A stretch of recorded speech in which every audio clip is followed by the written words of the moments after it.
Hello mga Kapinoy Channel, good evening dito sa mga kababayan natin sa Canada, Dex. Yes, at magandang umaga naman sa mga kababayan natin na nanonood dyan sa Pilipinas at also sa Korea and Middle East. Yes, hindi lang sa Korea, pati sa Taiwan, mga kababayan natin na nandyan na nagtratrabaho all over Southeast Asia. Yes. Anong balita, Dex? Well, marami nangyayari ngayon dito sa Pinoy Channel. Ang unang-unang nangyayari ngayon sa araw na to ay napakakapal na snow na binubuhos ni Haring Ulap dyan. Dahil nag-shovel ako ng snow for almost 2 days na Mga 1 tonelada na ata. yeah, mas marami na shovel kong snow ngayon kaysa na shovel kong snow last year. So iba ang klima natin ngayon. That's right. Snow, lamig, and hangin.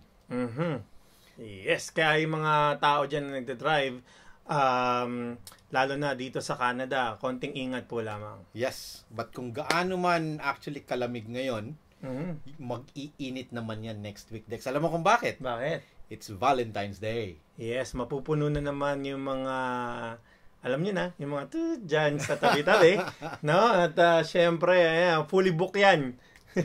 And since it's Valentine's Day, Dex, what we will show today sa ating episode is story ng pag-ibig, story of love. Yeah. Hindi lang sa Pilipinas ang ibig ko sabihin ay pinapakita natin yung pagmamahal natin kapag nagpupunta sa isang lugar, right? So, itong couples na to, they're very interesting dahil napatunayan nila kung gaano nila kamahal. They've been married for 20 years 20 actually, years, right? actually, yes. Yeah. What is very interesting about their marriage is, firstly, mixed couple sila.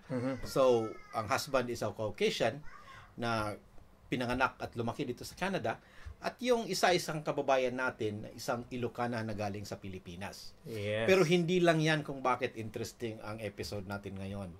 Okay? So, para malaman nila kung bakit interesting ang love story ng dalawang ito, subaybayan nila ang whole episode natin tonight. All right. Okay, so ano pang hinihintay natin, Dex? Let's just pause for a quick commercial and we will now introduce our guest.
Okay, so welcome back sa Pinoy Channel, Dex.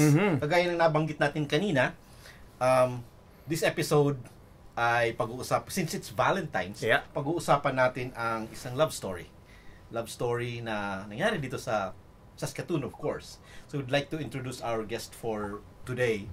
Unahin natin ang ladies first. So Ladies first, yeah. Si Leta, Raquel Lee, used to be a board member of the Filipino-Canadian Association of Saskatoon, and she's a very active member and officer, I think, of the Samahang Ilocano dito rin sa Saskatoon. Yeah, I think those are big numbers here in Saskatoon. Samahang Ilocano, I've heard of them. Yeah. And they've been here for a number of years, right? Yes, exactly. And of course, her husband, the very good-looking Robert. So, welcome to the show, Robert and Leta. Yeah. Thank you. Thank you for inviting us. We look like I think we're in the love seat right now. Yeah, so it's nice very though. comfy.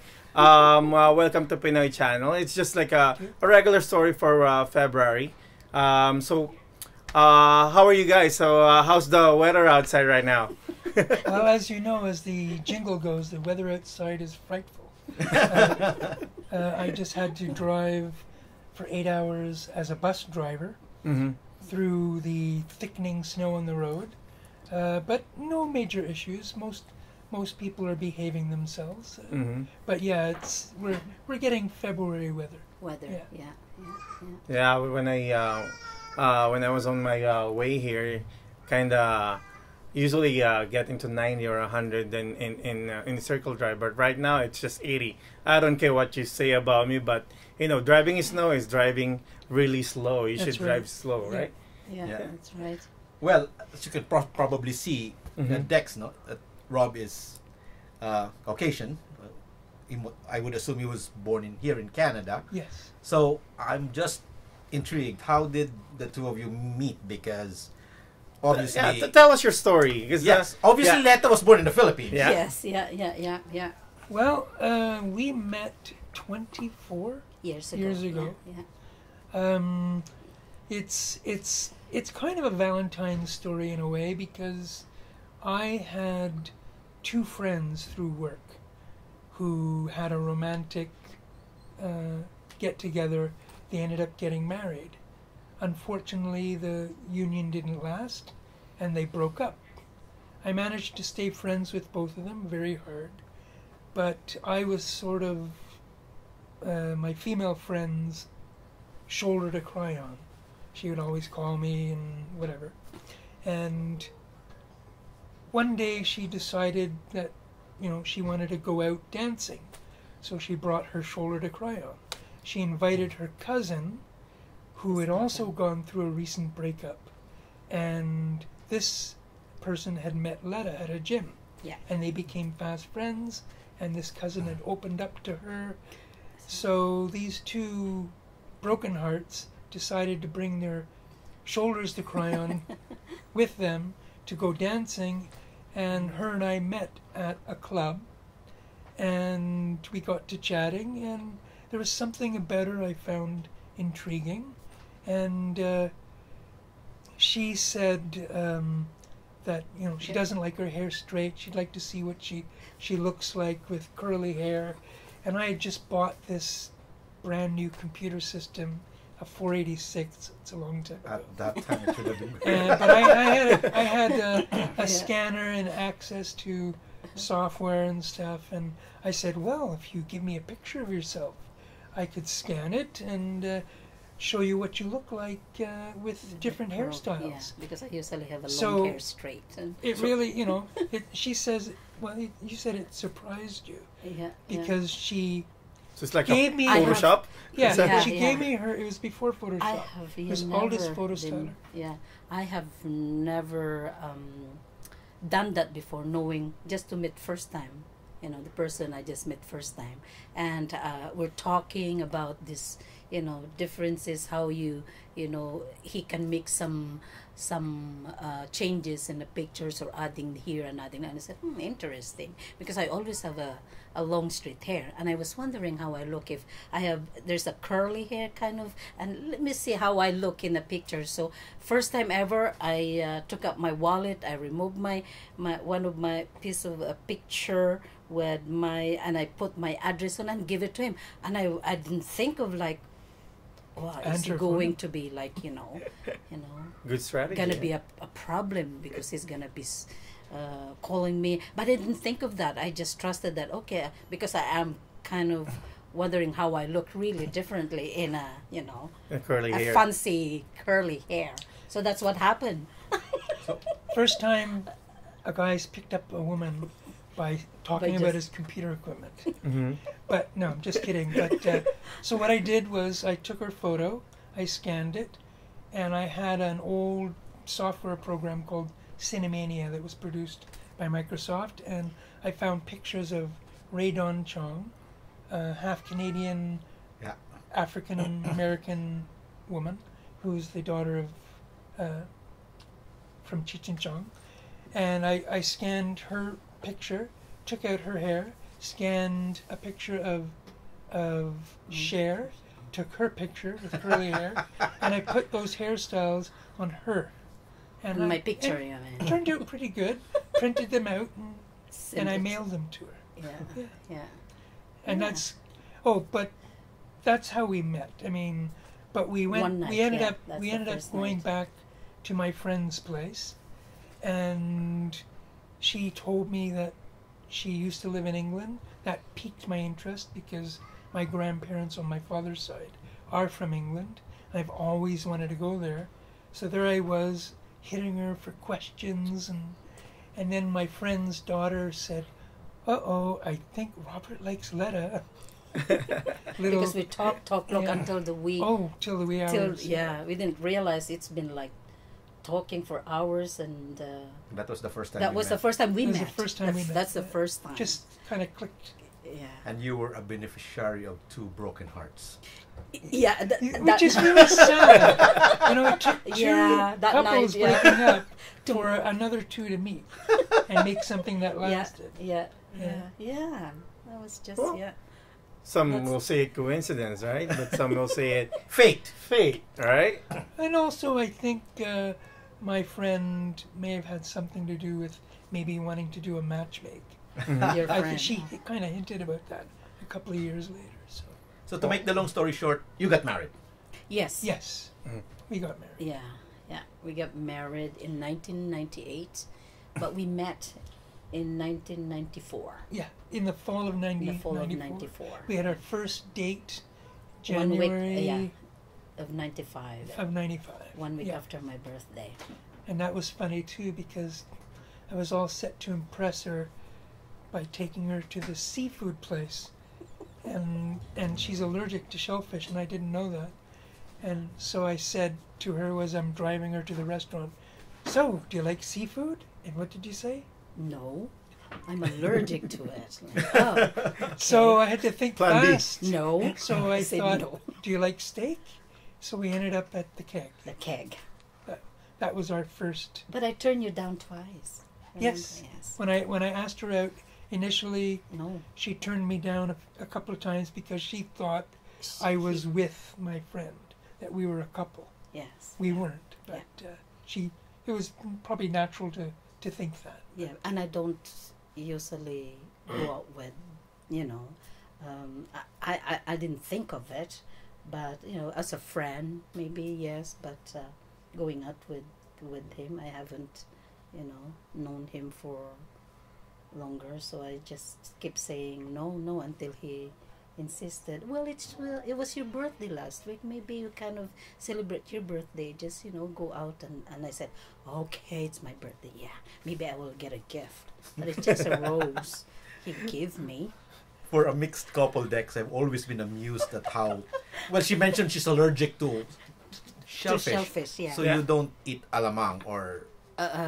It's actually it's not something those prepared like at food. Crabs, all those things, okay. And squid, calamari, and certain shrimp, fish. and certain fish. Oh, yeah. Because that's my next question. How are you're culturally different and food is different? How are we Filipinos? Rob has some strange tasting and some strange smelling food. Yes. How is that handled in the household? Oh God. I don't have any problems with any smells. Sometimes, even in any culture, when you're cooking certain fish, regardless of how tasty they are, sometimes the smell of the cooking of fish, notably, isn't my favorite smell. But I mean, the taste of the food is still good. I'm still not used to certain foods. I love one of my favorite dishes is pinapaitan. Yeah. But if you would ask me, would you like something that's prepared with tripe and all these other, I would probably turn it down. But the smell of it is great and the taste of it is great, and it's become kind of a traditional for me winter type soup because it's hot and it's flavorful. Yeah. And it warms you up. Because of all the ethnic groups in the Philippines, Ilocanos are the most well known in Yeah. in all those internal organ cooking. But since we moved here, like mom knows too that he doesn't like the internal part of an animal, so we actually don't use that when we cook pinapaitan at home, especially because he doesn't eat it. So Nanay prepares it differently, but that's how he knows. But when we go to parties and stuff, I would make sure that this is a pinapaitan, but there is something in here, and there it's not the way Nanay cook at home. So he would try it, and he said, it's good. Now that we know part of your story, you mentioned that you've been married for 24 years? 20 years, They've right? known each other for 24 years and married for 20 years. for 20 years, right? Yes, yeah. Now, yes.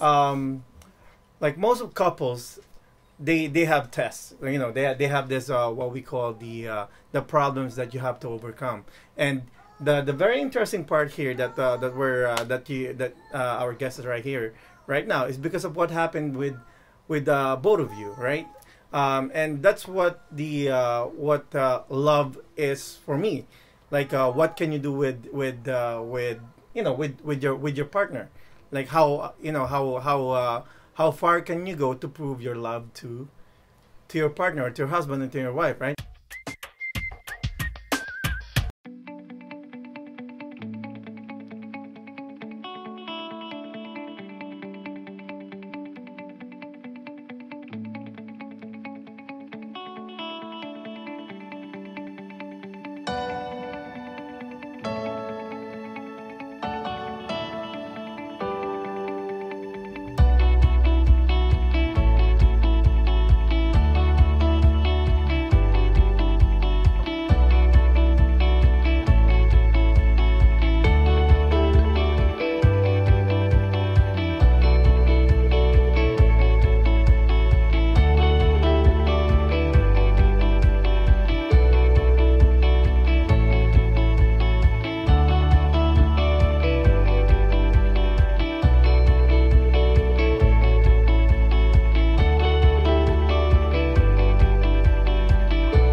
And that's what you did, and that's what's really interesting about this this relationship is that we've heard, and we've heard here in our city that you Letta donated your kidney to Robert, yes.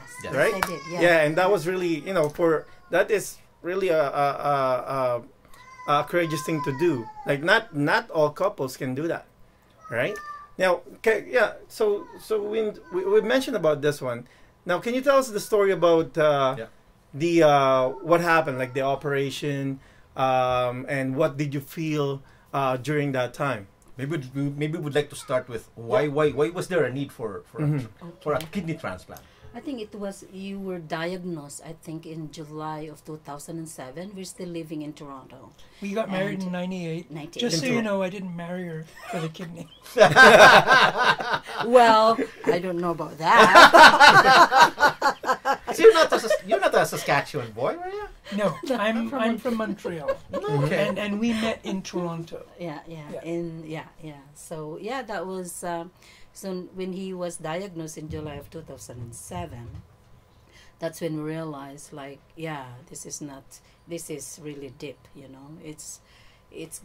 We're gonna do something about it, and we went and see the nephrologist, the specialist, and from there I mentioned right away, and I asked questions if is there any possibility, because I've read about it since we heard that he was diagnosed. I researched how this disease can affect a person, and if there another way or treatment, that we can do, that I can help my husband if the time comes.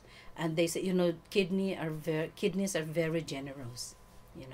It's not like it will give you time, as long as there is limitations to take care of the kidney, to prolong it, to sustain you.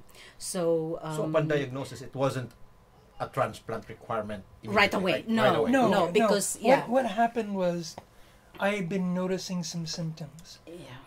I'd all of a sudden been getting gout, and Swollen feet. and swollen extremities, and unknown to me, I had high blood pressure. I had skipped a year of going to my yearly physical, and one time I went and my blood pressure was way up. So they immediately did some tests. They found some irregularities in my tests, so they sent me for further tests, which confirmed the diagnosis that I had chronic kidney failure. disease, yeah. And so they determined that, with proper diet and medication, they could potentially have my own kidneys, because that's way better than dialysis, to use a real kidney. They could make it last maybe 10 years. Well, they ended up lasting 8 years. 8 years. So pretty good. Yeah. But I was lucky because I was still young and in fairly good health. My symptoms were not major, even right up till the time of transplantation. My symptoms were not severe. In fact, when I was on dialysis, I was only on dialysis for 3 months before the transplant. Before the donation. So after 8 years, I used my own kidneys, and the last 3 months before transplant, I was on dialysis. Yeah. And Clear up your body, yeah, ready for the transplant. Yeah, I would have liked to have the transplant without the dialysis, but they said that while we are preparing all the necessary process and whatnot, I think we can start cleaning your body just to prepare for the new kidney. So they have to clean up his system.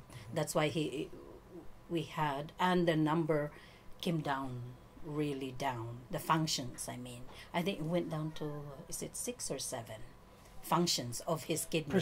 Percent. That's Wow. a percent. Yeah. Yeah. You It's can almost survive. zero. Oh yes. You can yeah. survive on one kidney. One kidney doesn't need to even be functioning at 100% Yeah. They to shared. provide what you need. It's really amazing about how our body works, Mhm. in that not only do you not need 2 kidneys, but you don't even need one kidney working at 100%. Yeah. I was doing pretty good at 60%. But eventually it fell to 30, and then it fell to 20, and then around the time that You had I the actually dialysis. I was put on dialysis, it was falling to single digits, and at that point toxins are starting to build up, Mhm. so you need dialysis. Yeah, to clean up the body. So Mhm. Yeah. That's sorry. just how, that's Yeah. how it started. It's the untreated hypertension. Untreated to hypertension. Yeah. I missed. An effect of Well, you know what? It's funny. It's kind of a chicken and an egg, because high blood pressure can kill your kidneys, but also your kidneys control your blood pressure. So it could have been they couldn't pinpoint what exactly was the cause, also the other. but all they knew was I had very high blood pressure and I had failing kidney function. Yeah. Mhm. So not only that you were matched a few years ago, but you were also matched in terms of a donor and the Which patient, was a right? big surprise. It was Yeah. that was like, Yes. If- Yeah. if you're gonna ask me, for the people I know, they're gonna ask for siblings related. And I have 5 siblings. Mm. How did it come about? How did it come about that That me? were you able to think of that At the onset, or No, I what's think the? I want him around. I think I'm being honest. I'm being selfish, I guess, because I don't want to be alone emotionally. I want him there. I have, we've been together for like since '94, and then we diagnosed it 2007, and of course it shocked me, and I said eventually he will die, because kidney disease is it's a silent killer if you cannot treat it. And even dialysis is not a cure. It's not. It's a poor treatment. Yeah. A donated kidney, even one that doesn't match perfectly, is way better than dialysis. And mind you, having a transplant kidney, it's not a cure to him, because the kidney, he's still sick, but right now he's okay because he has a functioning kidney. But if that kidney thinks that he cannot take all this whatever is stressing it out, it might go.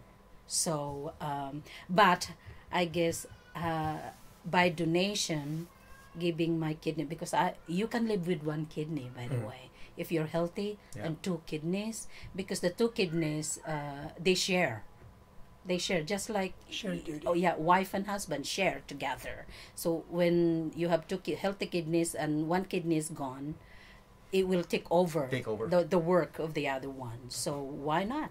I'm healthy. I know I am healthy. So to help myself not being alone, I would like him to be around. I gave my left kidney. But was that idea there from the very start? No. Weren't you surprised you were a match for that? Yes. Yeah. Right? Well, the thing is, I accepted that if we are not a match, then I still have another, There's another option. options. That's why. There's a thing in kidney transplants called a paired exchange, and that's where you agree, the living donor agrees to donate their kidney, but not to their partner, but only if the team can find a match for their partner. So she would not have to give up her kidney unless it we could be a match. chain of 4 people, 10 people, but her kidney would go to here, that person's kidney would go to there, this kidney would go to there, until someone would be able to give a kidney to me, and and that happens all the time. It's just like lining up in Tim Hortons and somebody in front of you pays for your Yeah. coffee. The tendency is for you to pay the other card. Yes. Yes. Coffee as You're well. still paying for a coffee, but you're getting one from somebody else. Yes. Yeah. Something like that. Yeah. Hey, maybe Timmy should open an organ. Yeah, I didn't think of myself, because I know I would not be alone. You see, because I need him to be there for me. I guess to take care of me when the time comes to that I cannot do anything for myself. I'm being selfish, really. That's what I see it. That's what I see it. That's why I did what I did to help him. And I did not want her to donate. My initial reaction was negative. I did not want her to donate because, one, I loved her and I was worried about her, and it just seemed like a scary prospect. I was the one that was sick. Why should we risk her life? Yeah. And I also, was a little selfish too. I had 5 siblings. I was hoping that one of them would be a match, and she would not have to go through this. But as it turns out, most of my siblings are older and they had issues with their health. So, and not only that, we live like several thousand miles apart. So it would have been very complicated. And my wife was very insistent. She was proactive. She was researching it. She was constantly pressuring the physicians. Look, I want to donate. What do I have to do? I was very impressed. Yeah. How was the relationship after that? Yeah. After the Transplant? Yeah. Well, For me, I think it's better, because if I ask something to him now, I will not accept no to it. I will just say, she my has a trump kidney. card. She has the trump card. If she No. asks for something and I hedge and go, well, you know, it's expensive. My kidney. I gave you my kidney. And we It's do now that a as bargaining joke. chip. Yeah. But Well, to be honest, You know, after, like, the whole thing with the Ordeal, operation, the lead up to it, the actual day of the procedure was very emotional. yeah. And we were both worried for each other. I was very worried for her. In fact, I had to wait 6 hours because her operation took over 6 hours. And I had to wait in my room knowing that they were operating on her. And so I was just so worried about her. And when the doctor finally came and told me, it's okay, Robert, we took our time, everything is good. She came through with flying colors. We're ready for you. Are you ready? And it was like a big relief. And I said, yes, I'm ready. And I was led to the operating room, and I didn't have a fear or care because she was fine. So I had no worries for myself. I walked into the operating room, got onto the operating table, not a fear because she was okay. And then we both came out of the operation and we started this intense Facebook chat where because we were kept on separate floors, Yeah. and we were just chatting to each other constantly. Yeah, We didn't I see each other right away. For a no, few days. Yeah. Actually, I think you came and visited me first before I did, because he was just feeling better right away. I was feeling. But because for me, Yeah. that was my major operation, you see. I didn't have any child or C-section or whatever. But this is just kind of, that was my major operation. So it took me at least a couple of days to get around and go and visited him in his room. And she got to go home from the hospital first. Yeah, 5 days after. Yeah. And then I went a few days after her. 9 days. Yeah. Yeah. 9 So how are you guys now, like health-wise and in terms of your relationship? How was that 4 or 5 years after? Okay. For me, every year after the donation, I have to see my nephrologist. It's an obligation. Yeah, it's a medically. I have to see them just to be to check me Yeah. annually. So it's coming up actually because it will be 5 years in May. So I'm waiting for the appointment. So that's only the change. Like, I have to see the nephrologist every year to make sure that everything is fine, no changes. Nothing changed really except that he got the lefty, I got the right. and with me, what's changed is, I'm not tied to dialysis. My appetite is better. You said the hospital food is great. Oh, when I first came out of the operation, my taste buds woke up, because when you're sick with kidney disease, you kind of lose that taste Yeah. of food. Because of the toxic. Yeah, because of the inside. toxins. Toxins, And yeah. all of a sudden I started, telling the hospital staff how great their hospital food was. And as far as our relationship was concerned, I felt we became much closer. Like really intensely close. And not only that, we both had 3 months off work to recuperate together. And Yeah. so we got to watch each other and help each other as we healed. As a matter of fact, the first time I had to go for blood, it was really funny. I parked the car and we're both suffering from incisions. Yeah.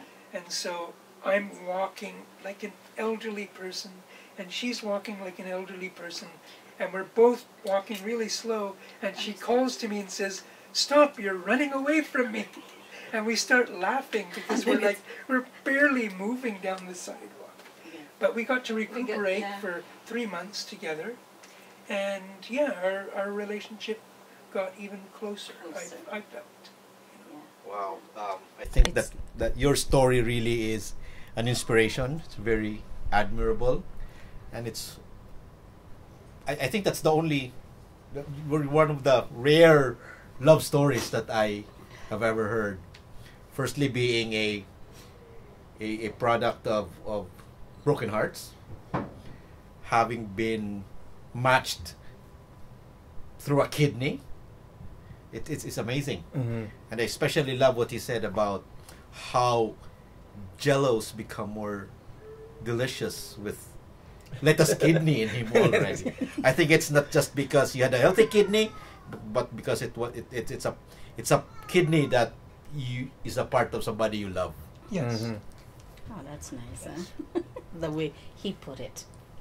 Yes, so in closing, Dex, I think we'd like to ask our guest, being 20 years married, having a part of Leta in you, Robert, what piece of advice can you give to young couples or couples who are struggling right now with their relationship? Mm-hmm. Well, a long time ago, In that we visited my family in Montreal, and my sister was married. She's English.